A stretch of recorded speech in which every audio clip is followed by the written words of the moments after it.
Assalamualaikum warahmatullahi wabarakatuh, saudara-saudara semua. Sampai jumpa lagi. Pada materi hari ini kita akan membahas pengolahan data SPSS dengan topik analisis univariat, analisis eksplorasi, uji normalitas data, dan analisis bivariat untuk uji T. Oke, tidak memanjangkan waktu, kita mulai saja untuk analisis univariat. Ini adalah kuesioner dari data yang akan kita olah, di mana kuesioner ini terdiri dari 11 pertanyaan, di mana yang pertama di sini pertanyaannya adalah berapa umur ibu, di mana variabelnya umur. Kemudian pertanyaan yang kedua, pendidikan ibu, variabel pendidikan. Pertanyaan yang ketiga dengan variabel bekerja. Variabel yang keempat, pertanyaan yang keempat dengan variabelnya adalah berat badan ibu. Yang kelima adalah pertanyaan tentang apakah ibu menyusui secara eksklusif atau tidak, di mana variabelnya adalah eksklusif. Kemudian yang keenam, pertanyaannya adalah tentang kadar HB ibu yang pertama dengan variabel HB1. Yang kedua, kadar HB ibu pengukuran kedua atau HB2 variabelnya. Yang pertanyaan ketujuh adalah berat badan bayi ibu dengan variabel bayi. Kemudian untuk pertanyaan sikap ada 4 pertanyaan, di mana pertanyaan ini ada 5 pilihan jawaban. Pertanyaan pertama dengan variabelnya adalah segera. Pertanyaan yang kedua dengan variabelnya adalah kolostrum. Pertanyaan yang ketiga adalah dengan variabel ASI. Pertanyaan yang keempat dengan variabelnya adalah sampai. ASI diberikan sampai bayi berusia 2 tahun. Kemudian di sini kita disuruh memilih 1 sampai 5. Seperti itu. Di mana STS itu sangat tidak setuju, 2 tidak setuju, 3 kurang setuju, 4 setuju, 5 sangat setuju. Untuk saudara-saudara ketahui, kalau kita membuat sebuah pertanyaan kuesioner, kita perlu menentukan variabelnya, seperti itu.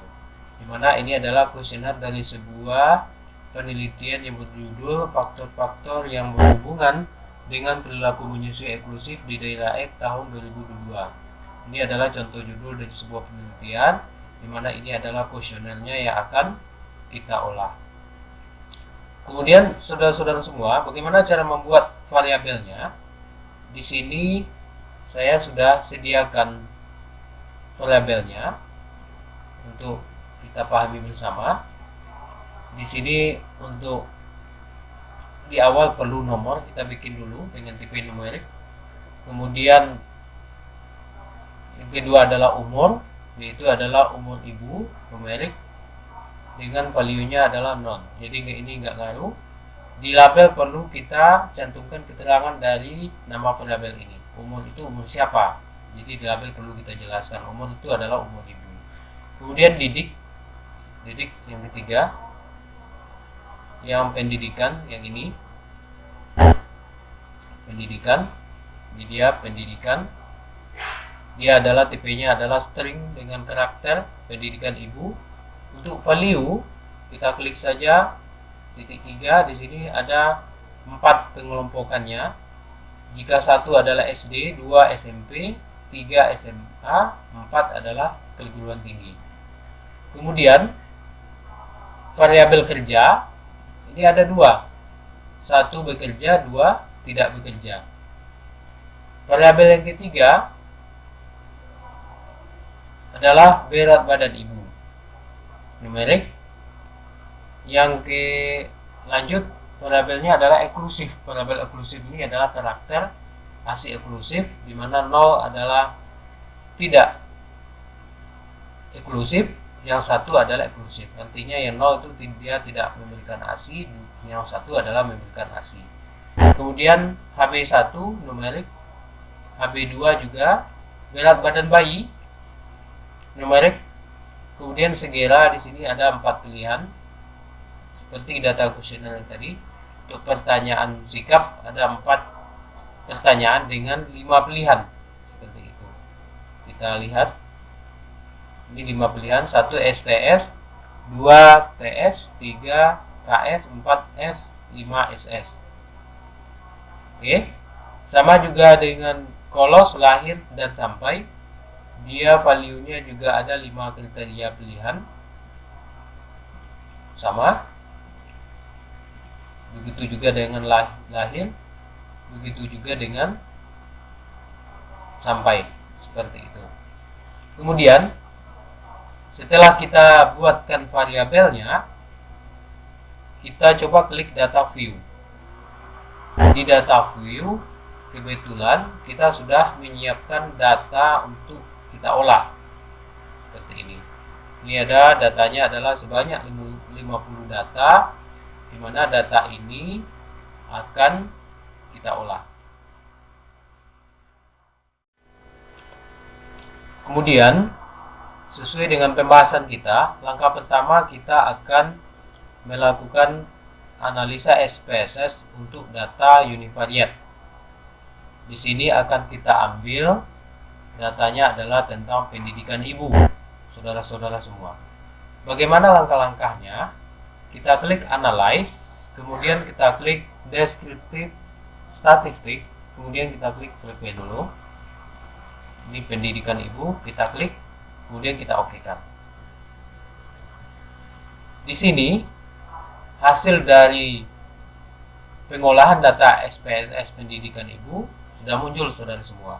Di sini valid datanya 50 data, di mana di sini nampak SD ada 10 orang, SMP 11, SMA 16, perguruan tinggi ada 13. Jadi total data 50 orang. Dan ini adalah tampilan data hasil pengolahan SPSS yang kita sajikan di laporan penelitian jika saudara melakukan penelitian. Di sini nampak tabelnya.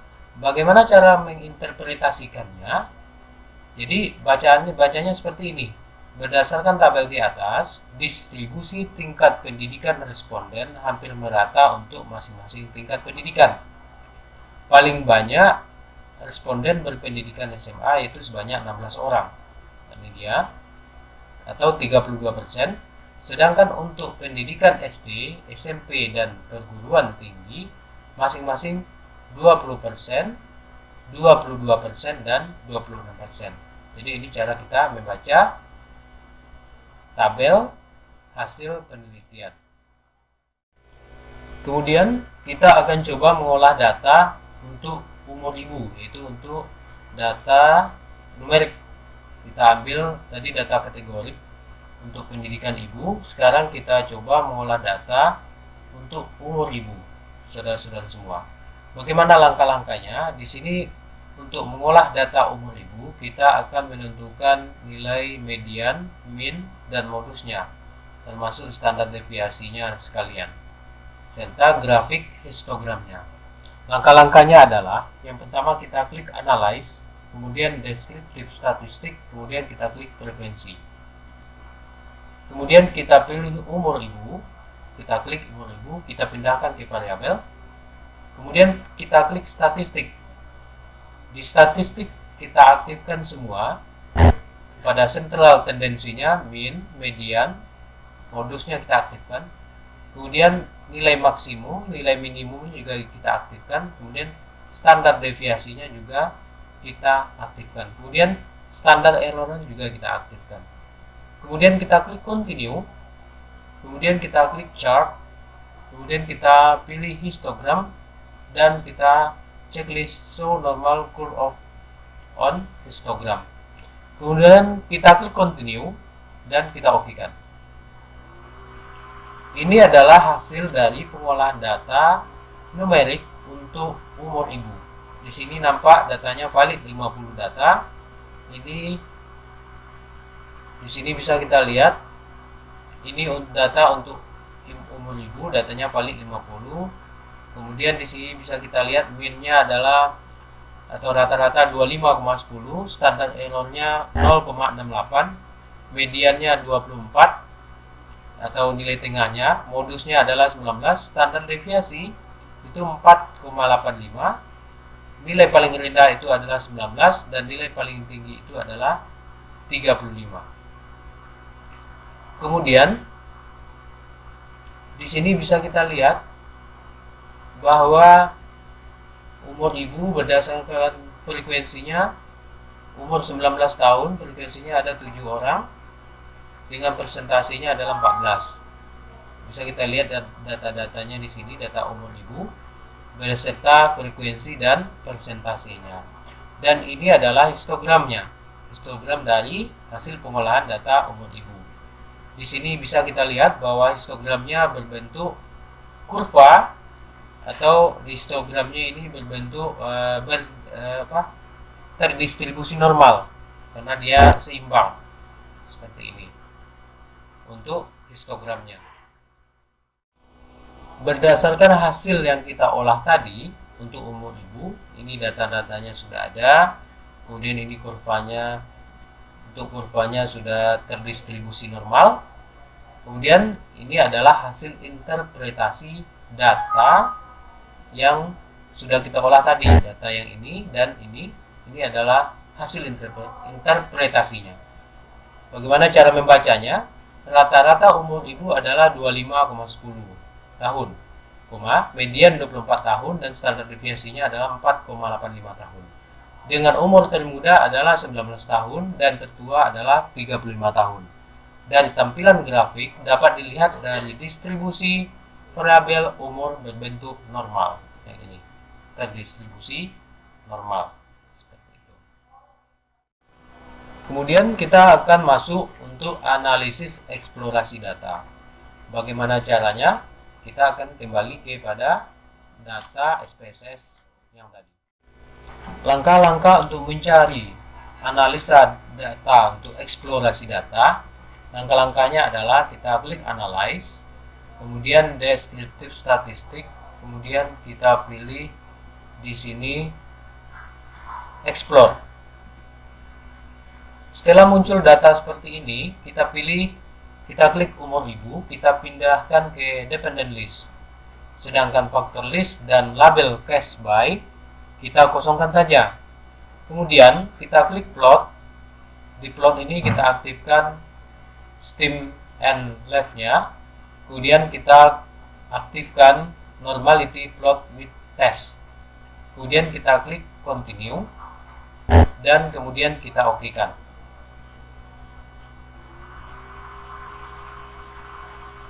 Dan ini adalah hasil pengolahan data untuk eksplorasi data. Bisa kita lihat saudara semua, ini adalah deskriptifnya, datanya sudah muncul semua. Kemudian di sini ada test of normality, termasuk data squeamishness-nya juga sudah muncul semua. Median, rank, minimum, maksimum, standar deviasi, varian, semua sudah muncul. Kemudian bagaimana cara kita membaca data ini atau menginterpretasikan data ini adalah sebagai berikut.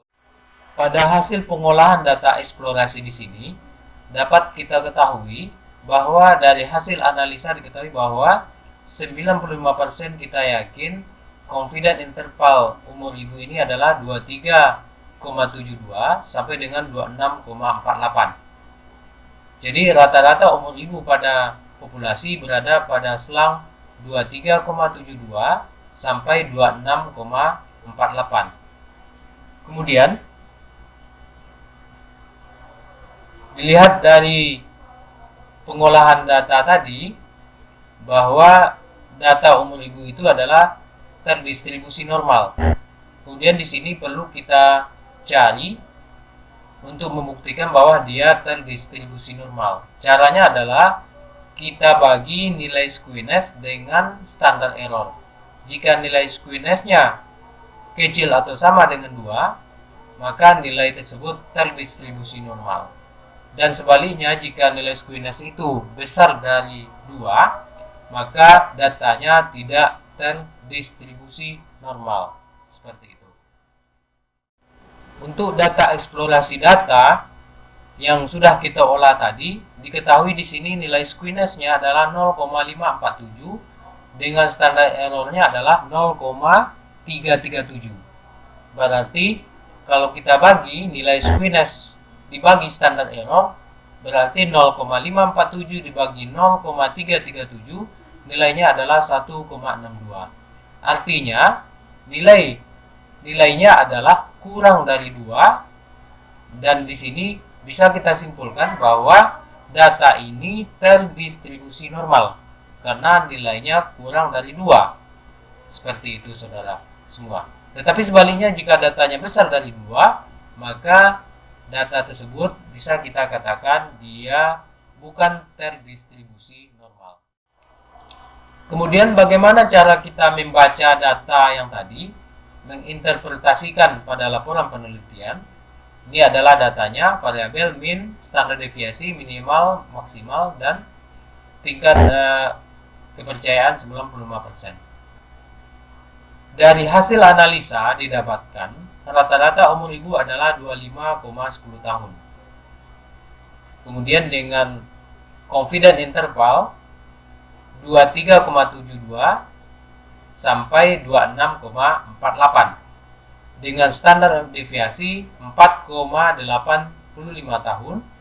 Umur termuda adalah 19 tahun dan umur tertinggi adalah 35 tahun. Dari hasil estimasi interval dapat disimpulkan bahwa 95% diyakini bahwa rata-rata umur ibu berada di antara 23,72 sampai 26,48. Kemudian kita akan masuk untuk mengolah data untuk analisa bivariat, di mana fungsinya adalah untuk mengetahui apakah ada hubungan yang signifikan antara dua variabel, atau bisa juga digunakan untuk mengetahui apakah ada perbedaan yang signifikan antara dua atau lebih kelompok sampel. Untuk langkah-langkahnya adalah sebagai berikut. Sekarang kita sudah berada pada posisi data yang akan kita olah. Jadi langkah yang pertama adalah kita untuk mengolah analisa bivariat untuk data ini adalah kita klik analyze, kemudian klik descriptive statistik. Kita klik analyze, kemudian kita klik compare mean, karena ini data bivariat yang akan kita olah. Klik compare mean, kemudian kita pilih independent sample t-test. Kemudian pada tes variabel yang kita inputkan di sini adalah kadar HB ibu. Di sini kadar HB ibu yang pertama, kadar HB ibu yang pertama kita masukkan di sini. Kemudian pada grouping variabel yang kita inputkan adalah ASI eksklusif. Kita masukkan di sini. Setelah itu, define group, kita klik. Kemudian pada grup 1 kita tulis 0. 0 itu dia adalah eksklusif. 1 itu, kelompok 1 itu dia tidak melakukan ASI eksklusif. Kemudian kita klik continue. Kemudian kita oke-kan. Dan ini adalah hasil data untuk kadar HB ibu pengukuran pertama. Tidak eksklusif itu ada 24 orang, yang ASI eksklusif itu ada sebanyak 26 orang dengan min masing-masing yang tidak eksklusif 10,421 dan yang eksklusif 10,277. Dengan data-data pendukung independent sample testnya adalah seperti di bawah ini, di mana p-value-nya adalah 0,717.